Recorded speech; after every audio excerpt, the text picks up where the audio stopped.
జై తెలంగాణ. అందరికీ నమస్కారం. ఇవాళ 195వ సావిత్రిబాయి పూలే గారి జయంతి సందర్భంగా అందరికీ శుభాకాంక్షలు తెలియజేస్తా ఉన్నాను.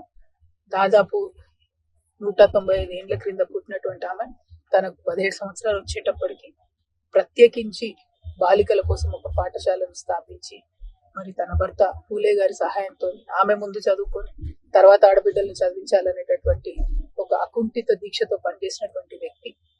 చాలా అవమానాలు ఎదుర్కొని కూడా ఇవాళ భారతదేశంలో ఇంత కోట్లాది మంది ఆడబిడ్డలు చదువుకుంటున్నారంటే ఆనాడు తను చేసినటువంటి త్యాగం, తను చేసినటువంటి పోరాటం, దాని ఫలితమే ఇన్ని కోట్ల మంది ఆడబిడ్డలు చదువుకుంటా ఉన్నారు. మరి మనం కూడా ఇవాళ సావిత్రిబాయి పూలే గారి జయంతి సందర్భంగా ఎక్కడెక్కడైతే ఆడబిడ్డలు తక్కువ చదువుకుంటున్నారో, ఎక్కడైతే ఫీమేల్ లిటరసీ రేట్ తక్కువ ఉందో ఆయా ప్రాంతాల్లో ప్రత్యేక శ్రద్ధ పెట్టి పనిచేయాలనే సంకల్పం తీసుకుంటే ఇంకా చాలా మంది ఆడబిడ్డలు చదువుకునే ఆస్కారం ఉంటుంది. నేను జాగృతి జనం బాటలో భాగంగా గద్వాల్ జిల్లాలో, నాగర్ కర్నూలు జిల్లాలో అత్యంత లోయెస్ట్ ఫీమేల్ లిటరసీ రేట్ ని నేను చూడడం జరిగింది. సో నేను తప్పకుండా అక్కడి ప్రాంతాలలో లిటరసీ రేట్ ని పెంచడానికి, ఫీమేల్ లిటరసీ రేట్ ని పెంచడానికి నా వంతుగా ప్రయత్నం చేస్తానని ఇవాళ సంకల్పం తీసుకుంటున్నాను. Thank you. జై తెలంగాణ.